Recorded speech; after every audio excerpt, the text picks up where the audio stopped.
Bom dia, doutor Marlon, bom dia. Bom dia, doutora Tamires, tudo bem?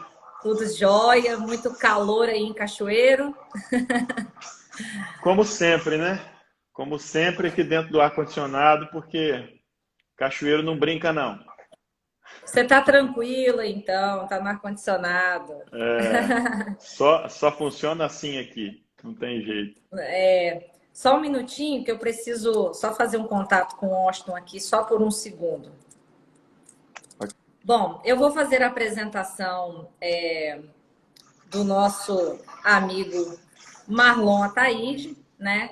O doutor Marlon é especialista em direito empresarial, imobiliário, auditoria e direito tributário, né?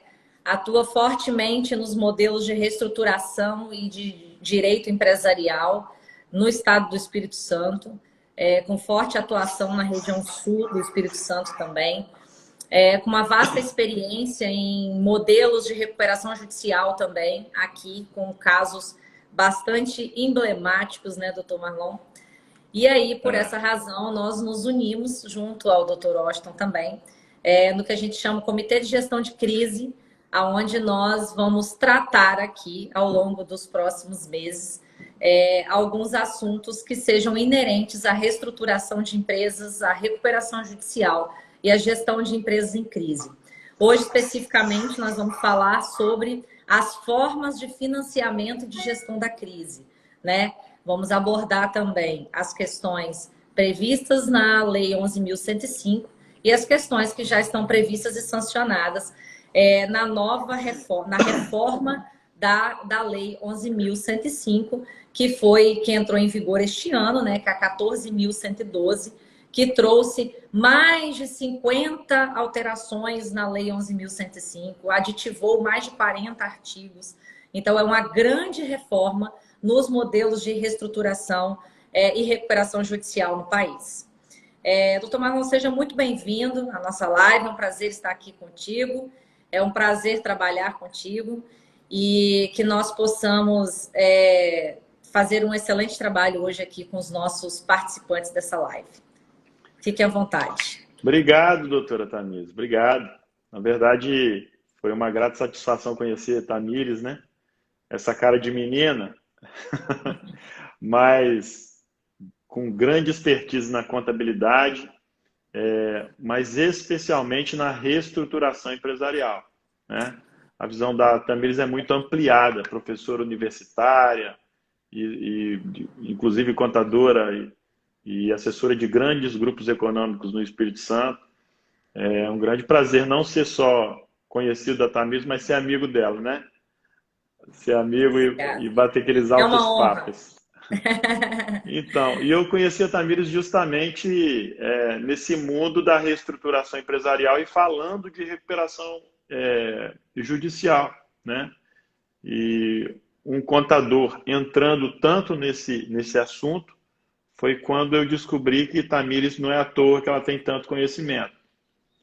E ela fez um curso, se eu não engano, em Oxford, Suíça. Aonde foi mesmo, Tamires? Na Sorbonne, na França, Na e França. em Oxford, na Inglaterra. É. E lá conheceu grandes nomes da reestruturação empresarial, né? E um deles, Dr. Washington. E por isso ela me apresentou o Dr. Washington e estamos sendo felizes nessa parceria aí, né? E, Exatamente. e, e, e então o assunto recuperação judicial nos aproximou, mas ainda é um assunto que não é muito digerido pelos empresários, né? Ainda tem uma certa discriminação com o tema, mesmo porque o lobby, né, de alguns grupos de credores, como bancos, financeiras e grandes fornecedores de produtos, é muito forte, porque o remédio recuperação judicial é muito eficaz. Então, o mercado reage a isso. Mas, ao contrário, para o empresário que está financeiramente doente, né? Financeiramente com um problema de gestão por causa de fluxo de caixa, por causa, às vezes, de uma crise Às vezes a crise nem vem dele, às vezes a atividade dele está se extinguindo e às vezes o problema não é nem econômico, financeiro, o que abateu a empresa foram outras várias situações, né? Quando a recuperação ela é efetivada, ela meio que blinda o patrimônio e os meios de produção da empresa para que ela prossiga até conseguir passar por cima dessa crise, né? E aí que a gente entra, né, Tamires? Fazendo o diagnóstico, primeiro vem a Tamires fazendo o diagnóstico dos instrumentos contábeis e etc. A gente verifica como é que está o contencioso da empresa, como é que está o afã dos credores, se já tem muitos processos, como é que estão os processos de execução, o trabalhista que vem mordendo muito forte e penhorando tudo, e a cavalaria vai chegando devagarinho e daqui a pouco chega o Dr. Washington propondo a ação de recuperação judicial para dar o tapa na mesa e falar, espera aí que agora a conversa vai ser dentro da lei e nós precisamos reorganizar esse quadro de devedores para que a empresa sobreviva, para que a empresa prossiga com a sua atividade gerando empregos, gerando impostos, gerando riqueza. E o objetivo do Estado em ofertar esse tipo de remédio, né, jurídico é justamente esse, não deixar que a empresa morra, né? Não deixar que a empresa... não deixar que os empregos vão embora, não deixar que os impostos deixem de ser recolhidos. Então, é por aí. Eu acho que a conversa vai permear meios justamente nesse momento de crise, né, que a demanda tem aumentado nos nossos escritórios, meios de reestruturar esse endividamento empresarial. Exatamente. Bem-vindo, doutor Washington. Bem-vindo, doutor Washington. Conseguiu chegar, que ótimo. Bom dia, pessoal, tudo bom? Bom dia, que bom Tudo tê-lo bem. aqui. A gente já começou aqui a conversar um pouquinho, até que a gente resolvesse esse probleminha de acesso, né? Então, já apresentei o doutor Marlon, já fizemos uma introdução, já falamos um pouquinho de como a gente trabalha sinergicamente dentro desses modelos de reestruturação e recuperação de empresas, né? O doutor Washington é um colega, um amigo que eu conheci nesses estudos na área de reestruturação e recuperação judicial, como o Marlon falou. Foi uma grata surpresa tê-lo encontrado e, coincidentemente, encontrar várias vezes nessa jornada de conhecimento aí ao longo do Brasil e mundo afora. Bom, o Washington Pimentel Júnior, ele é advogado, ele é baiano, ele tem algo muito particular que é ele ser baiano, ele tem um diferencial das outras pessoas, uma serenidade que traz paz pra gente. Ele é advogado especializado em dívida, reestruturação e recuperação de empresas. Ambos, né, Washington e eu somos conselheiros da TMA Brasil, né, uma instituição que fomenta assuntos voltados para este tema, e nós estamos frequentemente, assiduamente participando de todas as iniciativas da TMA Brasil. E aí, por essa razão, nós também estamos juntos para que a gente possa ajudar e apoiar todas essas pessoas, todas essas empresas que necessitam dessas questões de gestão de dívida, de gestar este processo de reestruturação que necessariamente veio com muita força agora em razão das causas da pandemia, né? Mas também, como o Marlon falou, nem sempre a causa da pandemia, nem sempre a causa é a pandemia, são as situações econômicas de um país, e sim a própria situação produtiva ou a cadeia de negócio, o modelo de negócio daquela companhia que já não se aplica mais ao mercado atual. Então, eu vou deixar o Washington falar um pouquinho, se apresentar, né, falar um pouco da forma de atuação dele, e depois a gente dá continuidade e continua a discorrer sobre os nossos temas aqui da live hoje. Ô, Tamires, Marlon, prazer estar aqui com vocês. Peço desculpa aí pelo enfim, um atraso no início do nosso encontro, enfim, problemas técnicos. Já fui vítima e não é confortável. Enfim, você basicamente, Tamires, já trouxe aí, eu sou advogado, especialista em estruturação de dívida, reestruturação empresarial. trabalho com isso, né? Enfim, pesquiso sobre isso também, gosto muito do mundo acadêmico, então tenho uma paixão pelo conhecimento e pelo aprimoramento da atuação e do mercado. Então, enfim, a gente se encontra justamente nesses ambientes e a gente acaba criando esses laços através dos cursos promovidos pela TMA, enfim, e a gente acabou se encontrando. Então, e hoje eu fiquei muito feliz em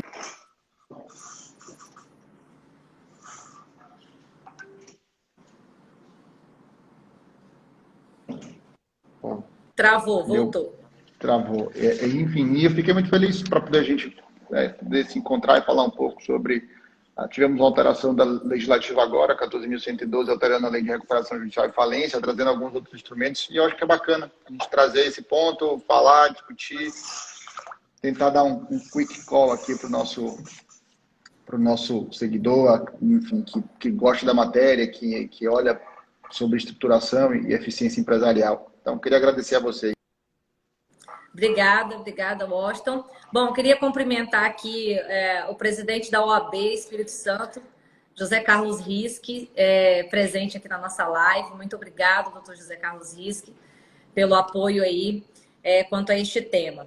Bom, meninos, eu acho o seguinte, nós estamos todos os dias cercados de todos os temas que envolvem a pandemia, né? Então, quando eu estou falando de crise, eu estou sempre levando em consideração que o que está acontecendo agora é em razão dos impactos da pandemia da Covid-19. Ok, sabemos que sim, sabemos que o ano passado, logo no início da pandemia, me lembro bem que eu fiz uma live com um profissional de São Paulo, o professor Júlio Siqueira, e a gente abordava uma matéria que tinha saído no Valor Econômico, falando da bolha, né, de empresas que entrariam ou estariam entrando em recuperação judicial em razão da pandemia. E lá naquele momento a gente discutia que aquilo, na verdade, de fato não era um aumento tão significativo no número de pedidos de recuperação judicial, mas que existia sim uma bolha em razão de problemas econômicos e financeiros que vinham se arrastando há alguns anos, né? Ou há 2, 3 anos, seja independente do cenário de cada empresa. Nós sabíamos que a pandemia, naquele momento, em maio do ano passado, provocaria um aumento muito significativo no pedido de recuperação judicial. Bom, e a gente veio acompanhando e viu que, de fato, o número esperado, o que se imaginava de pedido de recuperação judicial, não aconteceu. E, de fato, um boom no número de pedidos de recuperação judicial tem se mostrado um pouco mais alarmante agora. Ou seja, um ano depois que a pandemia se inicia oficialmente no Brasil, né? Então, falando um pouco do mercado do Espírito Santo, né, nas últimas 2 semanas nós fomos surpreendidos com pedidos de recuperação judicial de grandes companhias, de companhias muito tradicionais, de redes de empresas, de grupos de empresas muito consolidados, não só em termos de mercado, em termos de marca, mas também por serem mercados que não foram tão sensíveis assim aos efeitos da crise da pandemia, né, da Covid-19. Então, assim, dentro dos meus estudos também, sou muito ligada a essas questões acadêmicas, pesquiso bastante sobre o tema, né? Eu percebo também com a minha experiência do dia a dia aqui com os meus clientes e os meus clientes que entraram em recuperação judicial, que de fato as causas, sim, são por todas essas que eu mencionei efetivamente. Mas quando uma empresa ela chega num cenário num cenário crítico, onde de fato ela precisa ou ela já necessitou de uma recuperação judicial e talvez tardiamente ela está pensando nela, ou seja, ela não se reestruturou, não se preparou e ela chegou ao ponto de uma recuperação judicial, eu percebo que ela encontrou nesse caminhar uma dificuldade de acesso a crédito, né? Em todos os cenários, seja um acesso a crédito tributário, seja um acesso a crédito bancário, por exemplo, né? Para terceiros que financiassem a sua operação para que ele pudesse manutenir o sistema empresarial como um todo. Qual é a opinião de vocês em relação a isso, né? E depois, no segundo momento, após vocês contarem um pouco dessa experiência de vocês, quais seriam as formas de financiamento, então, dessas empresas em crise? Então, acho que eu vou passar a minha visão de advogado que assessora empresas, né? E dentro delas, a partir do ano, especialmente de 2016, o que eu verifiquei dentro das empresas que nós assessoramos e que nós temos um raio de ação ali, em 2016 a gente nem pensava em crise de coronavírus. Então a gente percebeu que setores de forma cíclica, de tempos em tempos, setores específicos vão entrando em crises e eles vão arrastando várias empresas daquele mesmo setor. Então aqui no Espírito Santo especialmente, de 2016 para trás, nós tivemos uma primeira crise do pessoal do setor de fornecimento de tecidos e etc. Em 2016, 2017, uma crise muito forte do setor de granito, né, de beneficiamento de mármore e granito, mineração, rochas ornamentais e etc. Muito forte mesmo. De 2016 até 2018. Foi o pico da crise. E aí o que nós percebemos, até colaborando com o que a Tamires falou, são algumas situações. Essas empresas, e falando de quem viveu a crise junto com a empresa por ser advogado assessorista da empresa. As empresas mais vulneráveis são aquelas que efetivamente não se planejaram societariamente e dentro da gestão. Isso sem dúvida. Quando ela encontra uma crise, quando ela tem um problema, na verdade, ela deita mais fácil que uma empresa que tem gestão e um planejamento societário e tributário bem ajustado. Mesmo porque aquela que tem planejamento societário e tributário bem ajustado, ela enxerga a crise mais antecipadamente. E o que nós verificamos aqui em muitas das empresas que nós tivemos contato é que elas não tinham nenhum desses planejamentos. Elas nunca fizeram, ou nunca tinham feito, nunca tinham tido contato. Então, para nós, as crises econômicas de 2016 para cá foram mais agudas, elas sofreram mais com isso. Efetivamente, a recuperação judicial, quando ajuizada aqui dentro dessas empresas, ela trouxe um bem enorme, né? Essas empresas, pelo menos aquelas que nós cuidamos aqui, que tiveram problemas em 2016, 2017, nenhuma delas fechou. E várias permanecem de pé, muitas prosperaram e não há nem sinal de falência em nenhuma delas. Então eu posso dar o meu testemunho de que o remédio recuperação judicial foi excelente para as empresas aqui do Espírito Santo, pelo menos essas que a gente tem um contato mais direto. E aí, para passar a bola para o Dr. Washington, uma grande dificuldade dessas empresas, quando a gente ajuizou as recuperações e entramos nesse processo de reestruturação, foi efetivamente o crédito. Primeira coisa, os bancos suspendem qualquer possibilidade de crédito, fatalmente tem o travamento dos cartões, tem toda aquela situação da suspensão dos limites, suspensão da emissão de cheques, ele não consegue mais emitir boleto, todo aquele caos, né, quando se ajuiza a recuperação. Mas nós percebemos que logo depois, os credores, inclusive bancos, questão de 3 meses depois, eles perceberam que a empresa em recuperação, claro que o fluxo de caixa ele bate no teto depois que ela ajuiza a recuperação, né? Ela tem uma saúde dali em diante, uma saúde financeira que dá para ela girar e ela volta a ter fôlego de novo. Mesmo assim, a empresa encontrava dificuldades no financiamento das suas operações. E aí até eu estou curioso em saber do Dr. Washington essas novas formas de financiamento das empresas em crise, né? Das empresas, principalmente aquelas que têm recuperação judicial ajuizada. Na verdade, Marlon, você já sabe que você é um rapaz esperto. Só está passando a bola para mim para poder ficar, para todo mundo compreender que é para poder a gente jogar o jogo da live para ela ficar dinâmica. Porque eu estou com duas referências do Estado do Espírito Santo. Você enquanto advogado empresarial, Tamires como auditora aí reconhecida, né? Então, todo mundo aqui sabe, mas quem não sabe é quem está acompanhando essa live e está acompanhando agora e vai continuar acompanhando. E aí aquelas pessoas que, porventura, me seguem e gostam do tema, sigam a Tamires, sigam o Marlon, porque eles lá têm conteúdos relevantes na área empresarial e essa live vai ficar salva, né? Mas, assim, o que acontece? Para quem enfim, acha que crise é balela, não, a gente vive numa crise, eu acho que esse é o problema enfim, do grande empresariado brasileiro, né? Ele tem sucesso e acha que o sucesso que o levou até esse momento da vida é o mesmo esforço que vai tirá-lo da crise. E ele não entende que o mercado avalia as assimetrias de informação.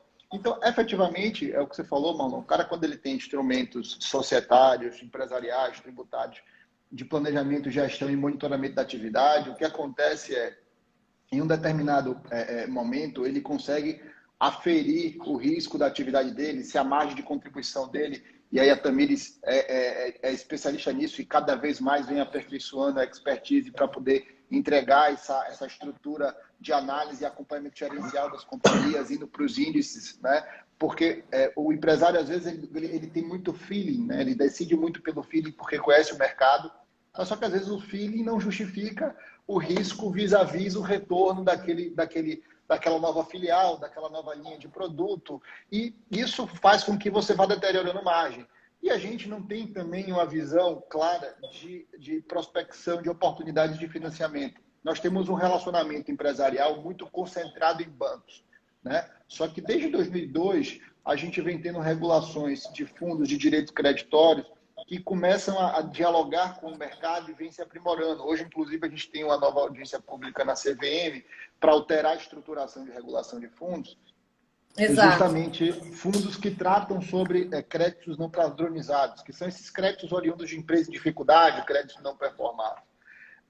E aí, quando o empresário vai enfrentando uma crise, o que é que vai acontecendo? Ele vai perdendo o que a gente chama de rating, mas que no fim do dia é uma nota, né? Tentando entender na escola, você empresário, você tem um range de 0 a 10. Quando você tira a nota 10, todo mundo quer lhe emprestar dinheiro. Quando você tira a nota 6, você já começa a ter dificuldade de crédito, você já não consegue acessar dinheiro. E aí, esse é o momento em que você se vê com a mão na cabeça, porque você tem um relacionamento bancário, basicamente, você não consegue mais acessar esse relacionamento para ter capital, e você tem estruturas de financiamento que são fundos de direito creditório, você tem outras estruturas de aporte de capital que olham para a sua empresa. Só que quando ela enxerga essa má gestão, ela não se sente confortável em aportar, ela precisa de um viés forte de reestruturação. E aí, a recuperação judicial, e é o que você falou, Marlon, a recuperação judicial ela começa a ser bem vista a partir de 2014, porque todo mundo achava, por conta da concordata, que a recuperação era um processo de, no vulgar, barrigar débito, né? O cara entrava com a recuperação para não pagar ninguém, para poder criar problema com o credor. Só que aí começou-se a perceber que no ambiente da recuperação judicial você tem um ambiente mais claro, né? Você tem um ambiente mais transparente, porque você tem um administrador judicial, você tem credores em reunião e você tem uma empresa que precisa prestar informações. E aí criou-se esse movimento da recuperação, só que o nosso regulamento financeiro, o Banco Central tem um regulamento em que empresas em recuperação judicial, elas por si só já têm uma avaliação de nota de rating ruim. Então, os bancos, para emprestar, eles ficam com limitações regulatórias e esse dinheiro fica caro para o banco, porque esse crédito seria um crédito de risco, então você teria que provisionar 100% do valor emprestado, o que dificulta a negociação. Aí você tira parte de uma capacidade de financiamento grande do mercado de empresas em crise por conta da regulação. E aí, a gente não tinha na nossa legislação o chamado de finance, né, que é o financiamento da empresa em crise, lá fora já tem, e aqui a gente fez vários arranjos, né, vários antes da alteração da lei, com o FDICs. Então, o FDIC ele é o Fundo de Direito Creditório não padronizado, que esse não padronizado vai deixar de existir também, dada a nova minuta de regulação pela CVM. eles começaram a ganhar mercado justamente porque tinham a capacidade de fazer operações estruturadas de crédito, obviamente um pouco mais caras, porque essas estruturações estavam no ambiente de crise, mas as empresas começaram a ter acesso a crédito em recuperação judicial. O que acontece agora com a aprovação da Lei 14.112, você tem uma estrutura específica na legislação de financiamento da empresa em crise, que permite as estruturações de dívida com colaterais, ou seja, com garantias, garantindo, portanto, ao financiador estruturas de preferência e de segurança em casos de falência. Mas a gente sabe que uma empresa que entra em recuperação judicial de forma séria, que se estrutura para entrar em recuperação, raramente ela vai para falência, né? Ela não vai enfrentar uma falência como a razão primeira. Obviamente, ela pode ter o plano rejeitado, ela pode, enfim, enfrentar outras agruras. E aí, Tamires, vindo aqui para a sua fala inicial, de que em 2020 esperávamos uma onda de recuperação e essa onda não veio. 2021 a gente espera uma nova onda e essa onda parece estar chegando, a gente está vendo ela de longe, mas existe um outro ponto que é a clareza do mercado. Eu acho que pedir recuperação judicial também, sem saber se a gente vai ter vacinação correta, se o mercado vai reabrir, quais são as nossas perspectivas. Exatamente. Eu acho que esse é um ponto que o mercado também está tendo dificuldade de decidir. Mas eu acho que e aí a pergunta do Marlon e a sua ponderação na minha cabeça, hoje eu fico... E aí, compartilhando com vocês, você falou que o presidente da OAB está aqui, um colega advogado. Hoje eu fico vendo as pessoas falando, não, vamos entrar com revisional de banco, vamos entrar com revisional de ação de não sei o quê, de busca e apreensão. Eu falei, meu amigo, não vai resolver sua vida. Porque você vai estar ajuizando a revisão de um contrato bancário, você tem que alegar uma razão, porque você tem estruturas legislativas de proteção dos contratos. O que é que você está fazendo? Você quer resolver um problema de um contrato ou você tem um problema sistêmico na sua empresa para poder dar conta? Sim. Porque se você só quer resolver um problema, você vai lá e resolve e continua. Agora, se você quer entender e profissionalizar a gestão, porque hoje o mercado está mais competitivo, eu acho que a decisão é tentar fazer um alcance maior da sua intervenção. Então, eu acho que hoje a gente tem uma recuperação judicial mais estruturada com a alteração, mas com um grande viés de fomentar novos pedidos, justamente porque hoje o mercado de crédito, né, com FDICs e com as novas estruturas permitidas pela lei, com essa garantia de estruturação de dívida com segurança para o financiador, eu acho que a gente vai ter cada vez mais fomentos de estruturas de crédito e, com isso, obviamente, a saída da empresa da crise. Ela vai ter o financiamento ali, reperfilar seu débito, mas tem uma saída de financiamento da sua atividade. Bacana.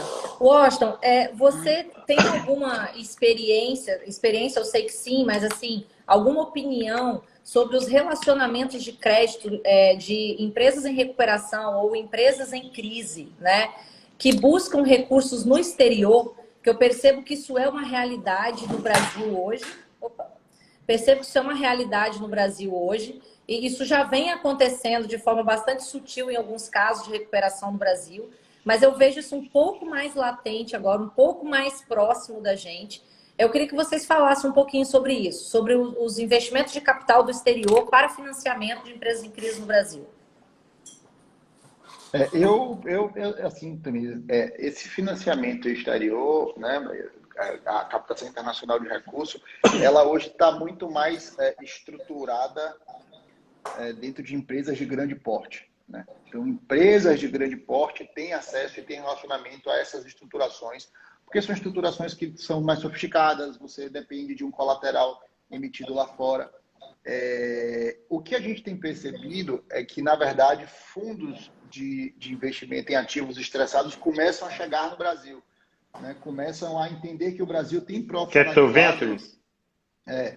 Na verdade, não é nem o Venture Capital, na verdade, é o Distressed Funds mesmo, né? Porque os Venture Capitals, eles têm uma ideia de negócios de risco, mas não necessariamente com vocação para recuperação. Você tem os fundos, que são os fundos de distressed mesmo, que começam a enxergar o Brasil com algumas oportunidades, dada a atualização da legislação, né? Sim, em razão da lei. Né? Já estão no Brasil, né? Você tem aí hoje a recuperação judicial da Samarco, lá em Minas, que tem fundos de dívidas estressadas. Você teve aí a Avianca, que passou por grandes discussões com fundos estressados. A OAS foi para a recuperação judicial com fundos de ativos estressados financiando. A Aldebrecht, igualmente.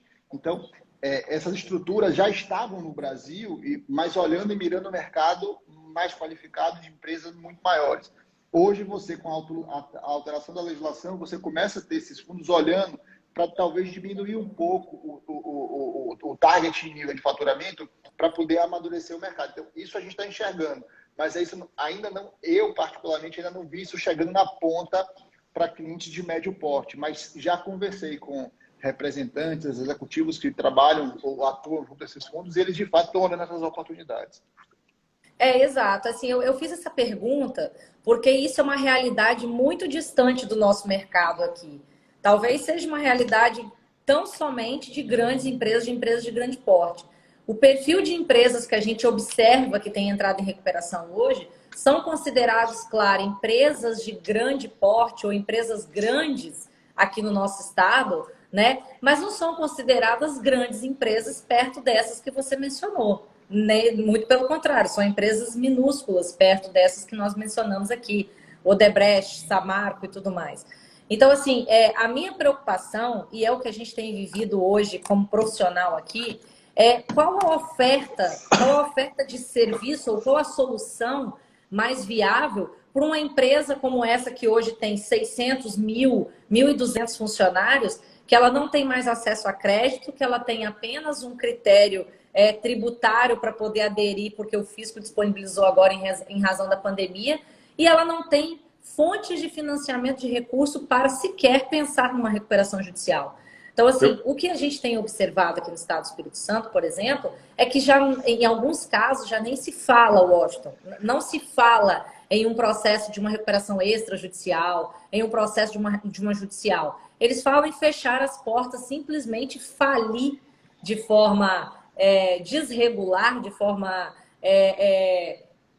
digamos assim, desordenada, que é bem desordenada mesmo, sem que se possa discutir sequer o assunto da recuperação judicial. Então, assim, nós precisamos transmitir ou entender o que, de fato, essas empresas menores têm hoje na mesa para poder tomar uma decisão, para ter uma tomada de decisão de recuperação judicial ou não, ou de fechar as portas ou não, entendeu?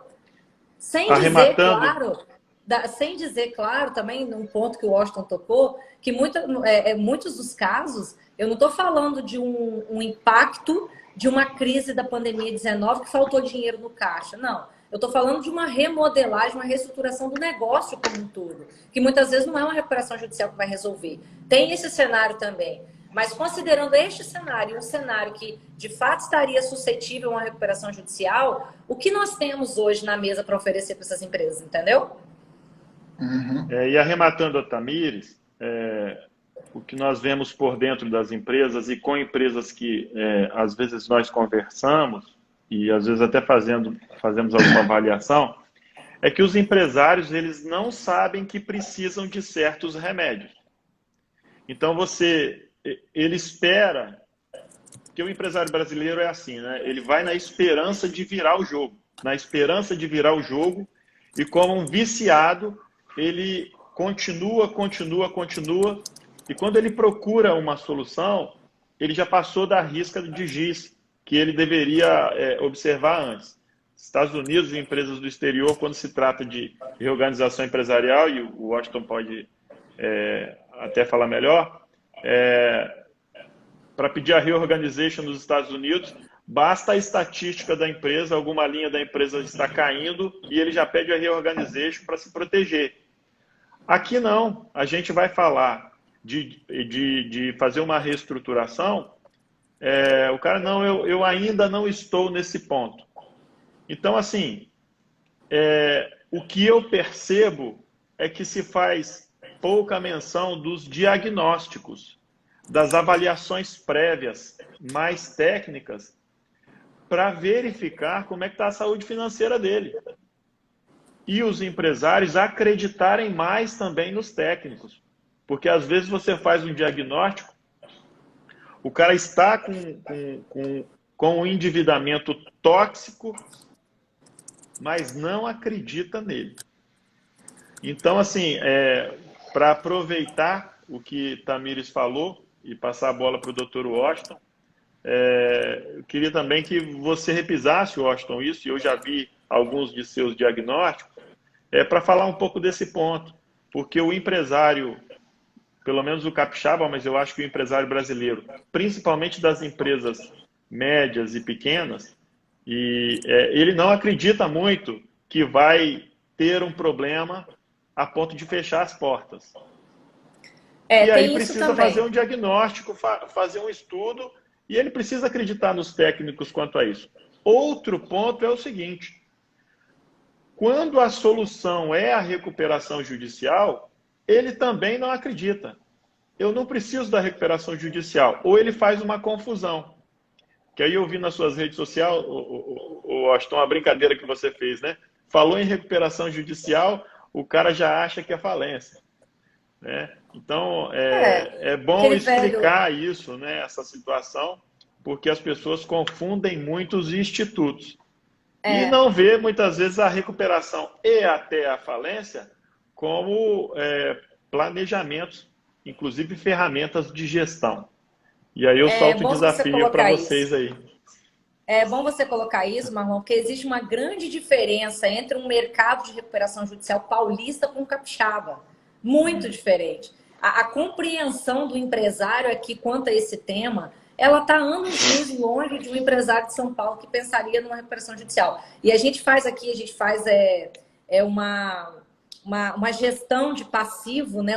Nós somos também uma administradora de recebíveis, e a gente tem casos de São Paulo, Rio de Janeiro, de administração de recebíveis, em que a visão daquele empresário com recuperação judicial, gente, é muito diversa do que você trata aqui. Aqui uma administradora de recebíveis no Espírito Santo para atuação em recuperação judicial, em tese, não é um serviço que exista para esse mercado. Entende? Então, ainda tem esse detalhe. Mas antes de passar mesmo porque, Tamires, muitas vezes a recuperação judicial não é o remédio. Também. Às vezes ele precisa de uma reestruturação da dívida. Mas né? ele não Precisa acredita de um em nada, aporte. nem na reestruturação da dívida, nem na recuperação judicial. Né? Mas antes de passar para o Washington, eu queria também deixar meus cumprimentos aqui ao doutor Cássio Moro, juiz da primeira vara do trabalho de Vitória, que está aqui nos assistindo. Até deixou uma pergunta para a gente aqui. E aí a pergunta pertinente para o momento, vou deixar para vocês dois responderem. Há um excesso de otimismo do empresário ou falta de familiaridade com planejamento e estatística? Lembrando que o doutor Cássio Moro também é economista, tá? É quase um economista. Está terminando agora, né, doutor Cássio? E aí, meninos? Na verdade, o empresário ele é um otimista por natureza. Né? Para empresariar no Brasil, ele tem que ser otimista, porque não faz sentido nenhum o cara tomar risco de ser empresário no Brasil. Eu digo isso para todo guerreiro, mundo. Né? Não tem por que o cara investir no Brasil. Tudo aqui joga contra ele. Ele é marginalizado o tempo inteiro. Então, eu acho que ele realmente tem um excesso de otimismo. Agora, como ele é um guerreiro, ele tem que vencer tantos desafios, né? Regulação trabalhista, regulação tributária, estruturação regulatória, ambiental. Tudo isso é muito difícil, que eu acho que ele se atém em sobreviver, ele não se atém em perpetuar. E a ideia de perpetuação está muito ligada à ideia de planejamento e análise estatística, né? De acompanhar os indicadores da companhia. Então, com isso, eu acho que assim, nós criamos a doença e nós não entregamos o remédio, né? Então, o excesso de burocracia, a dificuldade que o empresariado brasileiro enfrenta vis-à-vis, ele não tem uma resposta institucional adequada. Por que a recuperação judicial é vista como falência?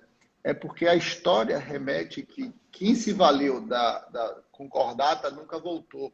E você tem um instituto que ele renova a estrutura do ordenamento da empresa em crise, mas ele não renova o sentimento geral de que seria ali mais um instrumento de insucesso ou de perpetuação do fracasso. Então, eu acho que esse é o ponto. Então, ele acaba não tendo. Mas hoje, e aí é um ponto que a gente precisa deixar claro, né? Você tem que... Os instrumentos de cobrança, de execução, de constrição, de restrição é muito grande. Então, antigamente, você fechar um CNPJ, como a gente dizia, botar na geladeira e abrir outro, era uma solução? Era. Né? Como assim era uma solução? Era uma solução, porque como não dava nada, o mercado mesmo incentivava você a abrir outro CNPJ ao invés de resolver o problema. Hoje não mais. Hoje você tem aí redirecionamento de execução fiscal para sócio por dissolução irregular de sociedade. Hoje você tem execuções de trabalho que desconsidera a personalidade jurídica simplesmente porque você acaba, de fato, dissolvendo de forma irregular ou não conseguiu estruturar sua responsabilidade para se manter limitada. E tudo isso faz com que os seus credores tragam essa mesma tese. Se você dissolveu irregular a sua empresa, você então responde pessoalmente, ainda que você tenha uma empresa com responsabilidade limitada. Então, hoje, você deixar na geladeira a sua empresa, ela não é uma solução, né? Você botar o CNPJ de lado, você tem que tratar o problema, porque senão esse problema vai lhe consumir. Vai consumir sua nova empresa, vai lhe talvez tornar alguém que vai ser, né, tipificado como estelionatário, ou você vai ter problemas de ordem financeira muito maiores lá na frente, porque vai ter envolvimento de outras empresas como o grupo econômico. E isso faz com que você tenha um desmembramento, às vezes, com alguma dificuldade de visualização. Então, o que eu digo a recuperação é, de fato, uma solução, é uma das soluções, né? Ela não é um fim em si mesmo, não adianta pedir recuperação por pedir recuperação. Se você não fizer o dever de casa, você não vai ter a recuperação deferida. Se você não fizer o dever de casa, você não vai sair da recuperação, você vai quebrar a sua empresa na recuperação. Agora, se você tem certeza de que o seu negócio dá certo, de que você precisa se reestruturar, que você precisa se remodelar, se reinventar, mas você não tem tempo para poder fazer isso porque a sua dívida está lhe consumindo, o instrumento da recuperação é viável sim, porque você reperfila a sua dívida. Você dá à sua dívida um novo perfil, uma nova estrutura de pagamento com um novo prazo. Então, isso lhe dá mais possibilidade de manter sua empresa viva, né? Então, assim, se você está pensando em manter seu negócio aberto, pense em ter a recuperação como uma solução, não como um fim em si mesmo. Agora, se você não, enfim, é uma pessoa que não está preocupada com o seu negócio, não peça a recuperação, porque ela vai exigir de você um esforço muito grande, você vai ser escrutinado pela justiça, você vai ter um administrador judicial. Processos de recuperação são para empresas que querem se recuperar, não para empresas que querem somente fazer gestão de passivo e criar para o credor uma dificuldade de satisfação do crédito. Mas, de novo, Marlon, eu acho que para a gente, até para poder a gente endereçar, né, assim, o nosso encontro, empresário tem que ser muito objetivo, né? Para você sobreviver na economia de mercado atual, você não precisa ser somente bom, você precisa conhecer toda a estrutura que você tem, financeira, jurídica, contábil, fiscal. E se você não se munir desses elementos, você não vai tomar boas decisões. Você vai tomar decisões parciais e que, por vezes, vão ser benéficas no curto prazo, mas no médio e longo prazo vai lhe dar dificuldade, né? Vai lhe garantir uma resistência no futuro. Então, se valha do que você tem de melhor no mercado, ou ao menos do básico, né? Do diagnóstico que o Marlon falou, das estruturas de gerenciamento que a Tremedis propõe. Vamos pensar em como colocar isso próximo da empresa, só por uma questão de perpetuidade e uma questão de profissionalização. Porque a coisa mais, assim, a mais interessante eu acho que todo mundo tem a chance do recomeço. Mas quando você recomeça, às vezes você apaga uma história. Um CNPJ que ele é apagado, você deixa com ele acervos técnicos, relacionamentos bancários, relacionamentos com clientes. Então, quando você pega uma empresa com 80 anos, com 50 anos, ela com certeza passou por muitas dificuldades, mas ela se manteve firme, né? Atuou prontamente, de forma diligente, e acumula uma história que permite ela se reerguer quantas vezes forem necessárias. Por quê? Porque a empresa que tem uma longevidade, ela tem validação pelo mercado, ela tem validação do seu produto ou serviço e ela tem validação da sua gestão. Então, pensem que perpetuar a empresa é muito bom para ela mesmo e para você. Exato. Eu acho que a gente tem uma longa jornada de transmissão dessa informação para o empresário, né? E eu trabalho muito isso aqui com os meus clientes dentro do escritório, que é que se eu chegar num cenário em que se caiba uma recuperação judicial, que ela seja vista, Osta, exatamente como um instrumento de possibilidade de criar uma perpetuação do negócio dele. E não uma forma de diminuir ou finalizar a caminhada dele de forma mais bonita, que é o que se fala muito, né? Recuperação judicial é uma forma de você quebrar bonito. A gente escuta isso aqui de empresários, né? Então, assim, pode ser que seja, em alguns casos em que tardiamente se iniciou um processo de gestão de crise em que tardiamente se identificou que a empresa de fato vai caminhar a passos largos por um cenário de fechar suas portas, pode ser que a recuperação judicial possa ser mencionada dessa forma. Mas nós, como usuários dos instrumentos de recuperação judicial, técnicos na área, a gente precisa transmitir e ter cada dia mais a certeza de que ele é um instrumento muito viável hoje de gestão e solução dessas crises. E temos casos dentro de casa de empresas que se utilizaram das ferramentas e dos instrumentos corretos e que hoje estão aí ativas, como os exemplos que o Marlon tem muitos dentro do escritório dele, né? Então, acho que nós temos, além de um dever de casa de sempre estarmos atualizados, estudando sobre o tema para oferecer as melhores soluções para os nossos clientes, a missão de transmitir a eles essa informação, essa segurança de como se aplicar corretamente esses instrumentos de reestruturação, né? Queria também cumprimentar aqui o Dr. Leonardo Gonorim, que é nosso coordenador jurídico dentro do Conselho Regional de Contabilidade. Ele também é meu parceiro de lives de recuperação judicial e reestruturação de empresas dentro do CRC, junto com a Mônica Porto, que também é uma contadora, né? Nós somos o trio da recuperação judicial lá dentro do CRC e ele está sempre aqui nos acompanhando também. Obrigado, doutor Leonardo, e excelente seu comentário. Existem maneiras de você fazer de forma preventiva a estruturação do grupo econômico, patrimônio pessoal e etc., para que você não tenha envolvido a empresa ou todo o patrimônio que foi amealhado até ali pelos sócios ou pelos empreendedores, envolvido numa situação pontual de crise. Isso é muito comum também no mercado que eu atuo muito, que são os mineradores, que eles têm uma empresa de extração de rochas, aí criam um beneficiamento com a mesma composição societária, depois começa a comprar bens em nome dos sócios, depois cria uma trading, também com o mesmo grupo familiar, mesmos sócios, mesmo grupo empresarial. E aí, quando você tem um problema lá na frente com uma dessas empresas do grupo econômico, todo o organismo empresarial, todo o grupo econômico responde. E isso gera um problema danado, porque você não consegue separar no meio da crise, depois que a coisa estourou, um braço empresarial dele para responder sozinho por aquele problema. Sim, sim. E a gente vê grandes grupos econômicos, às vezes, afundarem por causa de um problema que poderia ter sido pontual se houvesse o planejamento tributário ou societário e, quem sabe, até o sucessório, né? Porque alguns desses problemas acontecem justamente na sucessão. Se eles tivessem sido resolvidos com estruturas societárias, né? A aplicação da governança e vários outros instrumentos que a gente tem de proteção. E aí, Tamires, você que está envolvido nesses grandes grupos econômicos e até no meio de processos de reorganização de empresas, você pode até falar um pouco sobre isso.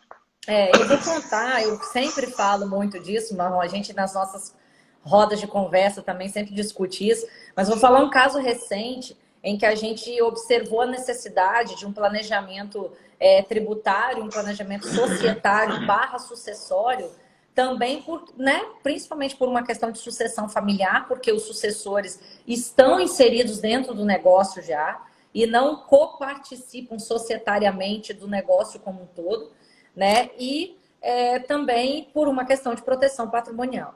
Então, nós sugerimos um planejamento para esse cliente, um planejamento internacional, inclusive. Por quê? Porque ele faz investimento no exterior, então a gente planejou, organizou todo um modelo para que ele pudesse, inclusive, fazer com que empresas dele dentro do Brasil tivessem participações societárias de empresas internacionais, que também seriam deles. Isso aí é um dos instrumentos que a gente usa dentro dos planejamentos sucessórios e patrimoniais. E tributários também, né? E aí, estava tudo certo, o planejamento estava tudo pronto, a reunião tinha sido apresentada. Inclusive, esse processo é um processo bastante complexo, ele envolve Banco Central, ele envolve CVM, porque se faz necessário você regular, atender toda a regulação de CVM, Banco Central, para que você não precise cambiar a todo tempo, todo e qualquer dinheiro que tenha sido transferido daqui para lá ou de lá para cá. Cambiar sim, né? Mas não ter que comprovar e dizer por que você está fazendo. Então, existe uma regulação na CVM que eu tenho que atender. Uma vez que eu faço isso uma vez, eu não preciso fazer sempre depois, né? E aí nós organizamos todo esse processo, um processo inclusive de alto custo para poder fazer. Eles estavam dispostos a fazer isso, estava tudo organizado. E aí esse empresário, né, o patriarca, ele passou um final de semana com um colega empresário também aqui da Grande Vitória. E acho que eles lá na roda de conversa deles no final de semana, esse amigo dele, empresário, contou que a experiência dele foi ruim em relação a esse processo, porque a Receita Federal ficou em cima dele. Né? Eu acho que tudo está passível de ser fiscalizado. É isso que o empresário não entende.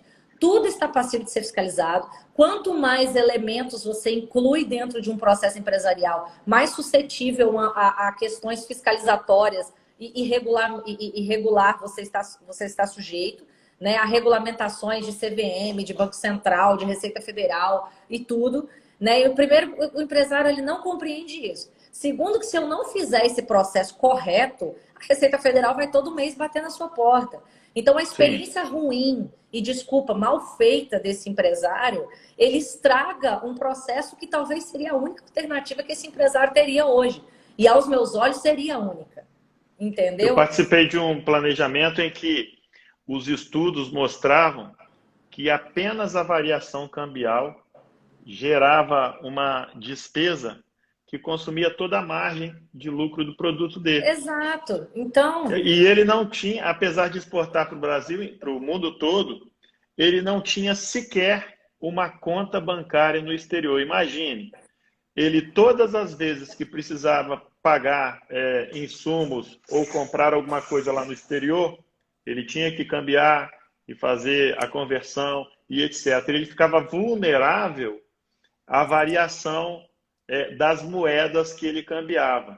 Uhum. Nessa variação, às vezes ele comprava mais baixo, mas muitas vezes, no estudo dele, que foi um corte aí de 2 ou 3 anos, no período que ele fez essas compras e vendas de moeda, ele só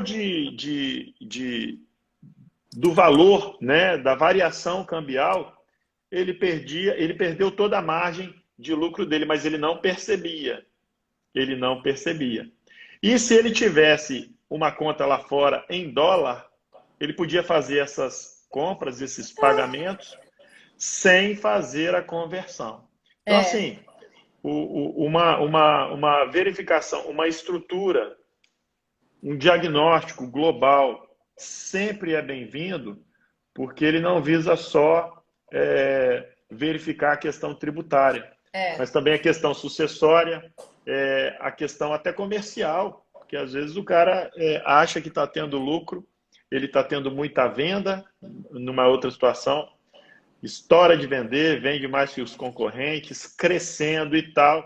Quando você vai ver a margem líquida, ele não está enxergando o resultado. É outra coisa que você sempre bate em cima, né, Tamires? Nessas suas avaliações. É um desafio muito grande.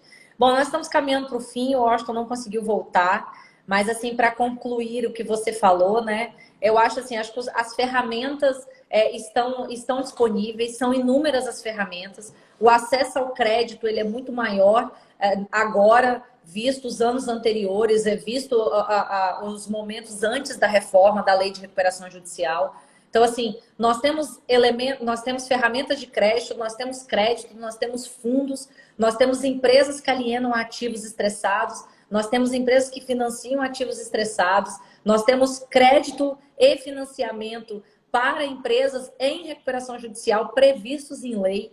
Nós temos profissionais capacitados que fazem a gestão do negócio. Nós temos cada vez mais profissionais com conhecimentos multidisciplinares para poder atuar frente a essas empresas.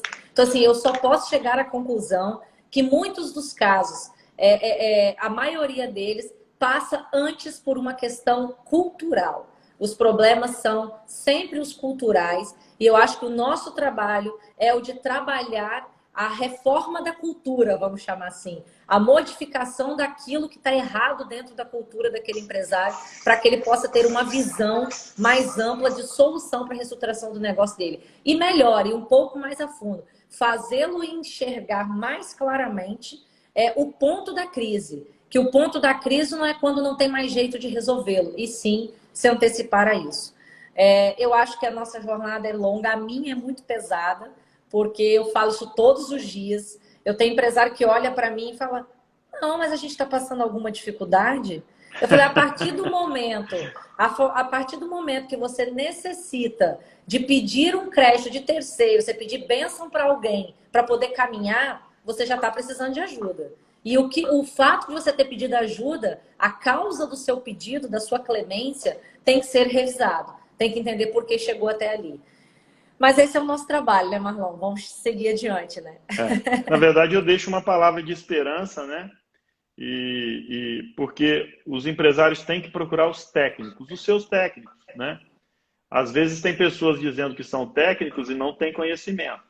E por que eu falo isso? Porque existem ferramentas para proteger o empreendedor.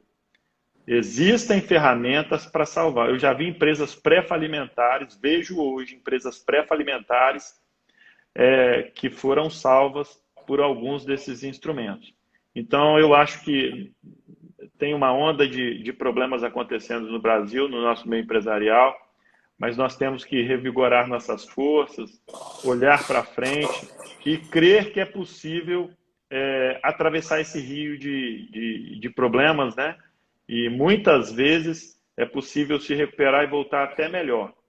Mas não podemos abandonar e ignorar os técnicos, né? Aquilo que a ciência jurídica, contábil, a gestão pode trazer de benefício para nós. Exatamente. E fica aí o meu agradecimento, Tamires, por esse convite tão gentil. E ficar com você, compartilhar com você conhecimento, é mais um aprendizado do que um compartilhamento, né? Obrigado aí pela sua benevolência, pela sua humildade e pela sua parceria, sua amizade, né? Obrigada, eu que agradeço, é uma honra tê-lo conosco aqui, tê-lo comigo como amigo também. Agradecer também o Washington, né? Uma pena que teve esse probleminha de internet hoje, mas nós vamos ter outros encontros mais específicos para falar de questões bastante técnicas, né? Então, deixo o meu abraço, meu agradecimento para o amigo Washington também. E estaremos sempre aqui transmitindo informações para vocês. Bom, a gente fala sobre vários assuntos na Pan News, lá na página, na coluna do Faz a Conta no Folha Vitória, tem informação sobre isso toda semana. Toda semana nós temos um dia, que é a sexta-feira, específico para falar de reestruturação de empresas de gestão de crise. Então, amanhã vai ter um artigo sobre esse tema. Então, eu convido vocês a acessarem. O link de acesso da coluna está na minha página principal do Instagram. Né? Sigam todos esses profissionais que participaram aqui conosco hoje, as suas respectivas empresas, que eu falei essa semana uma coisa que deu até uma repercussão em relação a isso. Qual o nível de informação que você busca e quando você encontra, quanto você paga para obtê-la, né? Então, quem tem oferecido para você informação, grandes informações, ricas informações sem cobrar, né? Então, assim, o nosso trabalho, fazer uma live, ele tem um propósito. O nosso propósito é transmitir informação a quem precisa, né? Porque se ninguém precisasse da informação, não tinha ninguém assistindo a gente. Então, assim, a gente faz de bom grado, faz de coração. Obviamente tem um cunho, né? Tem um cunho econômico por trás de toda e qualquer exposição que nós façamos como profissional. Mas uma live, uma informação como essa, que não tem custo para você que está nos assistindo, ela é uma informação que é dada a vocês com todo carinho, com toda a expertise necessária, com critérios, ela é planejada para que vocês obtenham, sim, a melhor informação, as maiores e melhores informações de nós ou daqueles profissionais que compreendem do assunto de uma forma um pouco mais refinada. Tá? Muito obrigada a todos, obrigado, Marlon, obrigada a todos que nos ouviram e até a próxima. Até. Um abraço, Tchau. Tamires.